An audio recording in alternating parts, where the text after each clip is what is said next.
name is Carol Dunn. I am the EP at Human here in Los Angeles. I'm the LA EP, and I am the West Coast president of AMP, and also on the D&I committee for AMP. When we were all told that Black Lives Matter, we all knew that before we were told that. And so we wanted to do something specifically to speak to that within our industry. And I know that when I started, there weren't a lot of people that looked like me. And I didn't have a mentor that looked like me. I had really great mentors and I learned a lot. But I always felt like the only me in this space. I wanted to ask each one of you, I guess, how you did get into this space and, what made you want to, we all love music. I don't know what happened. It just sort of something clicks for all of us in music. And then we ended up in this space. I love putting music to picture. Music to film is something that I adore. So I guess I just want to ask each one of you how you fell into this space. I am, I believe, the most junior person on this call. So I'm happy to share my experiences. I think they'll be quite different. I think I see a lot of change happening in the business, partially why I'm here. My story is that I really wanted a job in the music business. I thought for a while I'd have to be a singer-songwriter, A&R, or go to law school. I took some time off after college and I made a syllabus and just started reading books. One of the books I picked up was Don Passman's All You Need to Know About the Music Business. And I realized there's a million jobs I've never even thought of. So then my goal became to just get my foot in the door. And at the time I was living in San Diego. So I was like, damn, I gotta move to LA or I gotta move to New York. And I spent a little bit of time in LA, but I had people in New York. Not like people in the business, but just community. So I moved to New York and I was doing all these sort of odd jobs, bartending. I was at a nonprofit for a bit.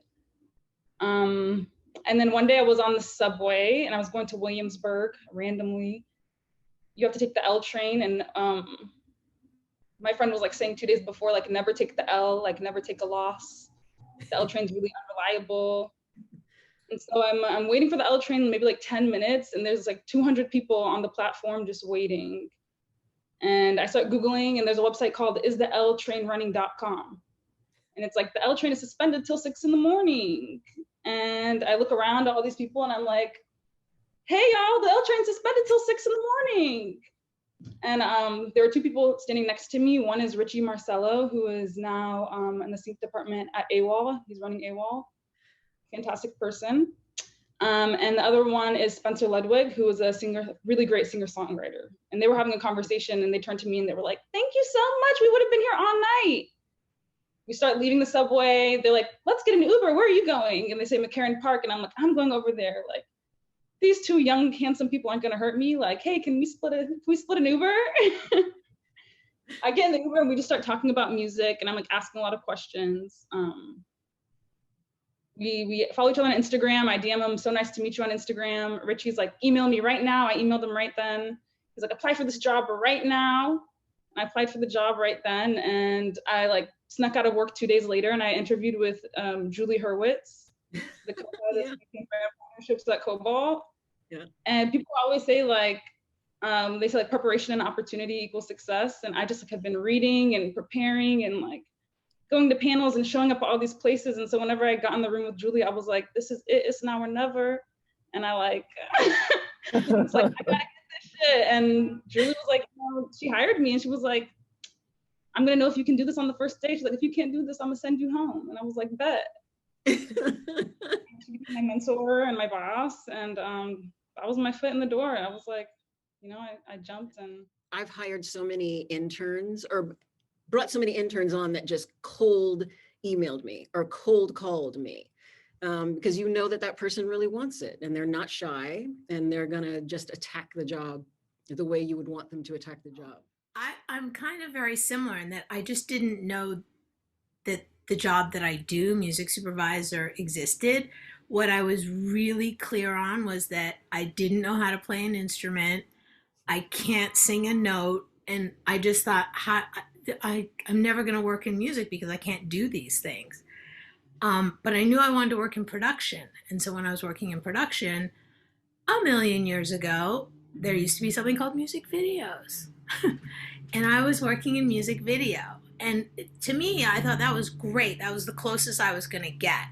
And in working in that production, I realized there was like this really amazing process of just being handed a song and having to help shepherd a director through the process of creating a visual to go with it. And I was like, okay, soul is full. I found my thing. Um, Probably a year after I found my thing, MTV's like, we're not really going to show music videos anymore. And I'm like, okay, I'm out of a job. So I literally stepped away from the business. I tried to manage a couple of directors on my own.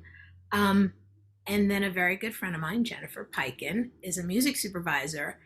And she was like, I'm going to go independent and go back to doing it. She'd done another job in publishing. And I was like, wait, what do you do? And she was like, oh, and she explained the job. She's like, we take visuals and we help put music to it. And I was like, oh, me, I'm doing that backwards right now. Can you teach me how to flip the process to start with the visual and put the music to it? And she was my mentor. She took me under her wing, and I was in every meeting. I was listening to everything that was pitched to us. I mean, top to bottom, she dragged me everywhere she went, and I just soaked it up and soaked it up, and I have never left the business. Yeah, both of those stories really resonate with me because just the haphazard randomness. And I like what was said about passions meeting preparedness. I studied music in school, not music performance, but I thought I wanted to be an engineer. I have a Bachelor of Science in recording engineering from Georgia State.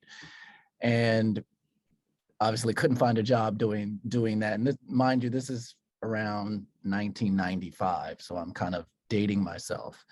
I knew I wanted to move to New York. My first job in New York was with the New York City Department of Health, completely unrelated. I met a woman, she was a student, a graduate student at NYU, shooting her student film in Brooklyn one weekend, and just was looking for, a PA or something. And I told her I just moved to town and I wanted to get into music. And she gave me someone's number at Tom and Andy, a music house. And I never saw that graduate student again. After that one, she gave me a number. I've never seen her again. I still remember her name, but she was kind enough to give me someone's number. And went to Tom and Andy, said I was just looking for an internship because I wanted to be in music. And went to this incredible loft in Soho, and I was just like, this is so cool. Like, so you guys write music for commercials? So they were like, well, we don't really need an intern now, but you should call our buddies over at Sacred Noise Music, which was another music house. And that week their PA had just quit. And they were like, well, do you want the job? And I took a $10,000 pay cut. I mean, I was just out of college anyway, so I wasn't making anything anyway. But then my sort of vision shifted. While I was working at Sacred Noise, I thought I wanted to be a composer to write for commercials. I don't play music. I don't read music. I thought I'd like get better, good enough to like program and make beats, and like sucked at it, you know what I mean? But I was a DJ since I was 14 years old. And I was organized at that job in Sacred Noise. So it was like, I knew music and I was organized. So it was just like the perfect combination. When I got to college, I went to Cal State LA, which is a school right in East LA. I started to intern at different places, and I started everywhere, anywhere that would, take me. I was still just learning how to even fill out a resume. So I interned at Paramount. I interned at radio stations, record companies, management companies, and then I finally got a job at what used to be called Virgin Records, and what used to be called the Black Music Department before everybody started calling it urban music. Yes. And I was what they call a floater, just bouncing around from different departments, doing whatever people asked me to do. And that was a good opportunity for me because it just allowed me to learn a variety of things that go on in the industry. And an opportunity came up for a soundtrack. I can't remember the name of the soundtrack, but it was an Alfred Woodard film, I remember. And they were like, well, who knows how to handle the clearance? And I lied and said I could do it. And then I just started figuring out. I just started asking questions from people that I knew had got to know at different labels like Elektra and Priority. I just started asking them like, "Hey, what do I need to do to get this song cleared for the soundtrack?" So they let me know. I had some basic information about master and publishing, but I didn't know how to reach out. So I just started doing that. And then when Virgin and New Tribe got bought by EMI, I ended up out of work like a lot of people, and I was looking for jobs, and everybody was, at least everybody in my circle was looking in urban music for the A&R job, the marketing job. And so there was a job at Warner called A&R licensing. And I said, oh, well, I've done a little bit of licensing. It'll be good to pick that skill up because, you have 150 or so A&R people out of work just in LA. It's going to be hard for somebody who's only got like 3 or 4 years experience to get something. So I got a job at Warner Music Group in 1999, and it was licensing out on the record side. So I started handling licensing for that, and I was licensing out. So anytime anybody licensed anything in the Warner Music Group catalog, I would clear it. Had somewhat of a background in DJing. There was also a position for sample clearance. Nobody wanted to do it. Nobody there liked or understood hip hop, and I was like, "Oh, I'll do it if you give me like $5,000 more." So I started doing sample clearance as well. And same thing. Anytime anybody sampled anything in the Warner Music Group catalog, I cleared it. So The universal theme to all of these stories is it seems that accidental.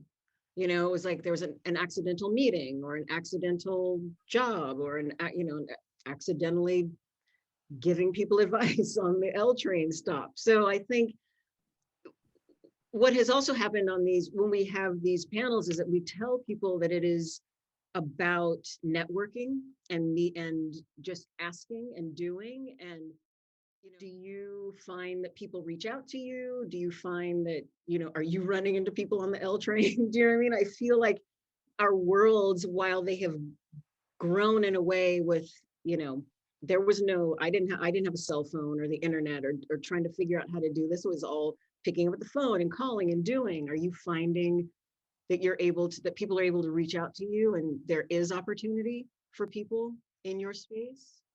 At first, I could probably say that for the first 15 years of my career, nobody wanted my job because nobody knew I had this job or understood what this job was. And very much like myself, before I had it, had no idea how you even ended up in it.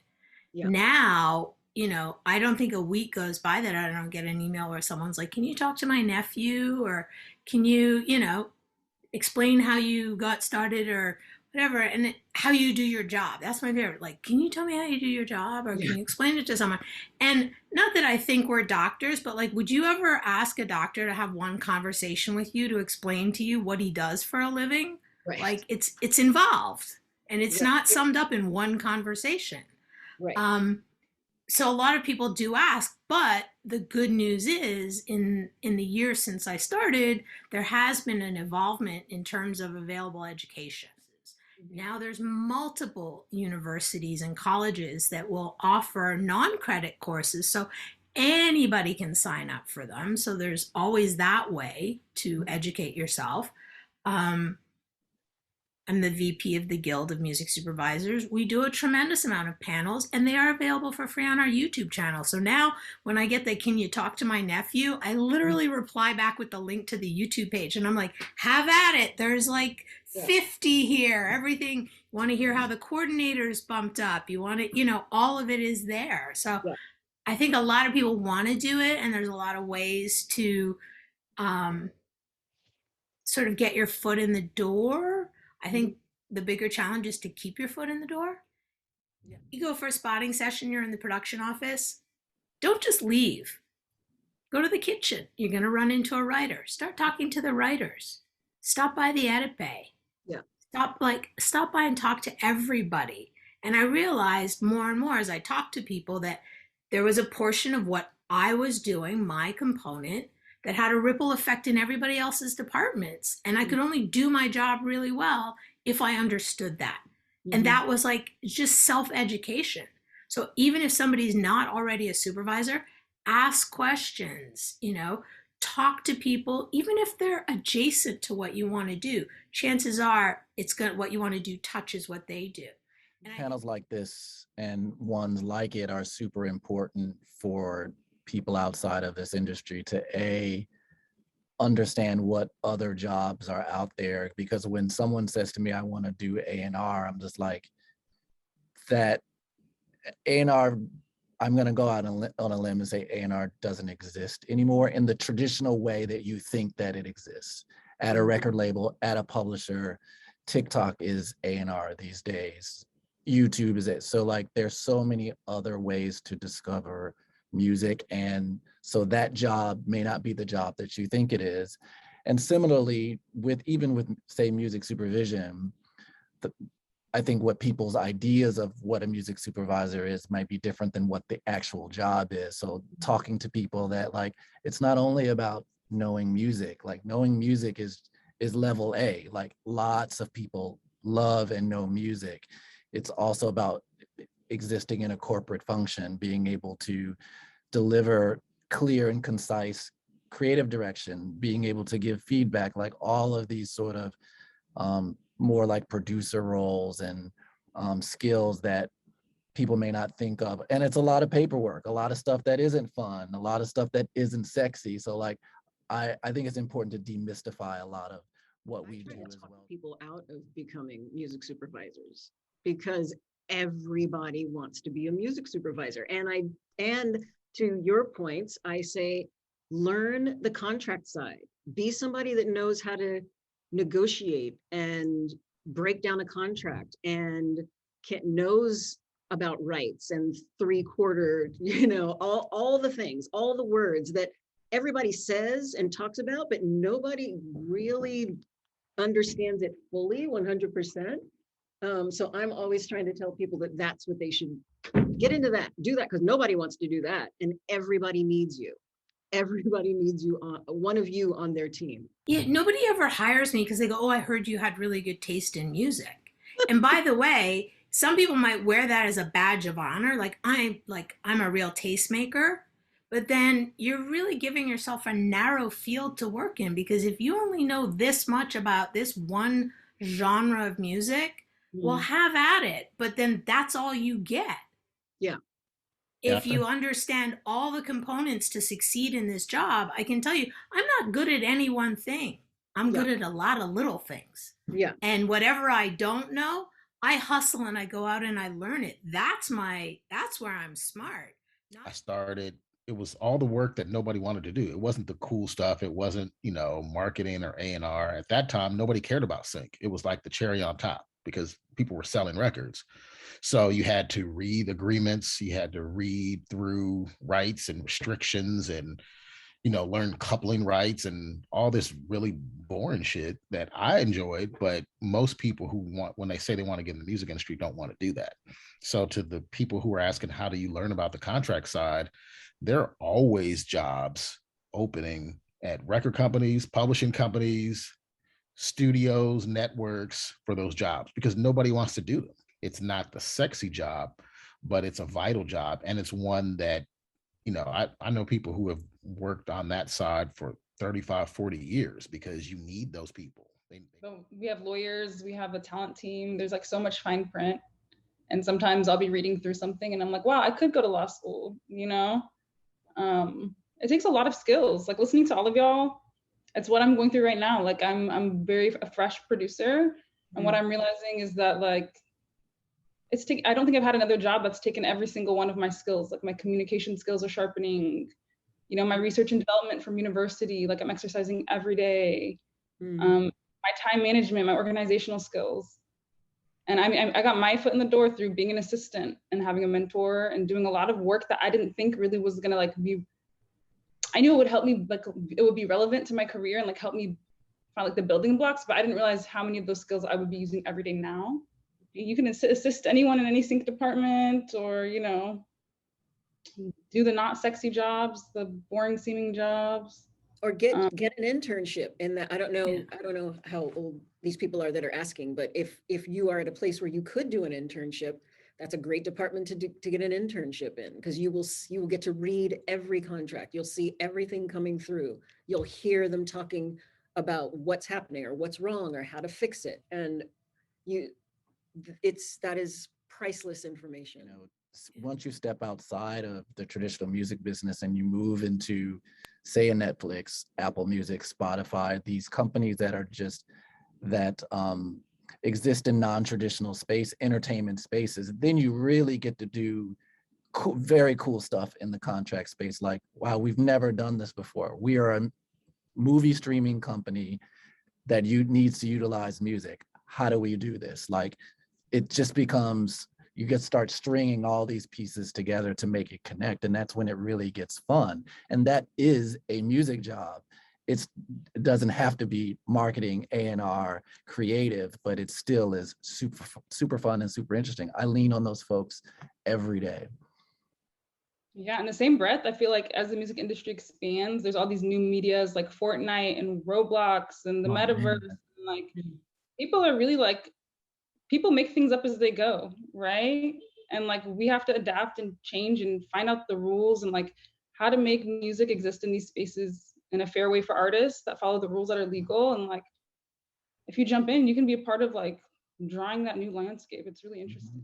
I think that's the exciting thing for anybody who's looking to get in the music industry is you can't really look at it just today. You have to look at what it could be 20 years from now, a time capsule. But you just know like in 5 years, it's going to change more and it's just going to continue to change. So I think that's the exciting part for somebody who might be into tech or may just look at kind of the contract and business affairs stuff is like not creative. You can make it creative just because the nature of the world now. Sort of different places, different spaces within the music industry. We all work in sync in some capacity. And just trying to, I jokingly have told my husband, he's more of an introvert. He's not like me. And I said, you want people to notice you, but you don't want to be the center of attention. And I think that is how I've always felt. I have felt like that as the Black person in the room. I was usually the only Black person in the room. And it was sort of like people saw me and I would soak it all in and I was taking all of the information and I really, I made sure that I networked my way into a place where people did want to hire me. And, when I didn't know something, I asked, and I have never pretended that I know how to do something that I didn't know how to do. I will say that, I think we've all talked about it, offline, like what it is to be a person of color, what it was like to be a person of color when there was no one else in the room, right? Like where I was not only the only person of color, I was the only woman. So how was I going to find the balance between having an opinion, whether they wanted to hear it or not? My role meant I was entitled to have one, and just figuring that out, that balance. And over the years, I have felt like I'm working hard. I'm achieving what I'm achieving because I'm working hard. I'm showing up. I'm doing good work. I'm reliable. And I think we all have some level of imposter syndrome. And the most interesting thing about it is, after starting in this business and being the only one in the room, and now gloriously graduating to a place where there are more of us in the room, I feel like my imposter syndrome that I had worked so hard to dismantle, that because of some of what's happened in the last few years, it has spiked. Every major company that I've been at in the sync world, I've been the only Black person in the department. Every single one. And that's EMI, Warner, Universal, every single one. And I probably think the only one who's ever worked there, not just there at that time. I mean, nobody past or present. So I'm like representing the entire race. I got mistaken for when I would go to meetings, either I'm an artist, Mhm. like, oh, okay, are you the rapper? Are you the keyboard player? And I'd be like, no, I'm from the label or I'm from the publisher. You know your worth, you know that you're good. And I always feel like I deserve this. I deserved it 20 years ago. And I put in the work and you put in the work. So I just to chime in on what you said, I never feel any kind of way about that because I've put in the work. Now, if I didn't put in the work, then I Yeah. might be a little nervous. But it's like I love sports metaphors. So it's like the Rooney rule. Whatever gets me the job, I don't give a shit. And I Well, can say everybody already. who the studios aren't looking for when they're doing their internship program. Right. Like maybe all the best students don't go to USC, no offense, USC or UCLA, whatever. So we're opening doors to anybody who says I love music. I think I understand what you do and I want to do it. Because I don't want anyone to feel like I did, which is a little bit of an imposter syndrome because there isn't enough of us. So suddenly like I'm a flavor. I've never played the race card. I've never played my own race card. It's always been played for me. And, you know, and I will take the job. I will take the meeting. I will, Yeah. every single one. And it's always been through the imposter syndrome. Even when I was the only person in the room, I knew why I knew I was the only person in when they got rid of the Black music department and I was the only one left. It was because I went around and I was, you know, I asked the questions. And because I didn't know everything, people knew that they wanted to help me, right? They wanted to see me succeed. They wanted me to be better and be more. And it has served me. It's never been a better time to be a person of color in the whatever space, particularly tech and entertainment. Mm. The diversity numbers are abysmal, and they have been for many years, and these industries know that, and they're actively trying to change that. So like, I'm like, as it was said, I don't give a shit how we get in the door. Come get this money. Yeah. Come get this money, y'all. And if that inspires any of the young people listening, like, it may not reflect it on television right now in front of the camera, but like there's concerted efforts to change some of these scales. And like, if you halfway have a brain, it's a great time to use that to your advantage. It has never been like that in my lifetime. So go get it. Come get this money. And ask Yeah. for more. Ask for more. Yes. Ask for more. I And I will California say- law, you're allowed to ask what the person who held the position before you was paid, just so you know. Talk to your white friends, ask them how much they make, because that's a lot of times we don't know. We get to the room, we're just thankful to be there, and Right. just we will ask for less and take less, and the money is out here. You contribute so much culturally. You're changing the culture of their company. You're giving them a window to your culture. You're like challenging them. I ask the men. I've asked the men in my field more and more. Like when I don't have an agent, I negotiate for myself because I feel like that's a part of my job every day, and the skill set that I utilize, you know, on behalf of a studio, I am more than prepared to use for myself. I'm going to do the work that I can to change the landscape, but I never would have known to have that fight or to fight for myself in that way, even with as much experience as I had, until I started asking some of the men what they were getting. Non-Black people ask me, what can they do to help? And I say, be an ally, be a mentor, like pass on information that we may not have. Like I used to tell my old boss, I want the same things that you want. You want a big house, I want a big house. You want a car, you want a career, like you want to run a department, I want all the things that you want. I don't want any less. I'm not just satisfied with just having a job. That's not my expectations. You can email me and I will ask me any questions that you want. I will try to help as much as I can. I'm gonna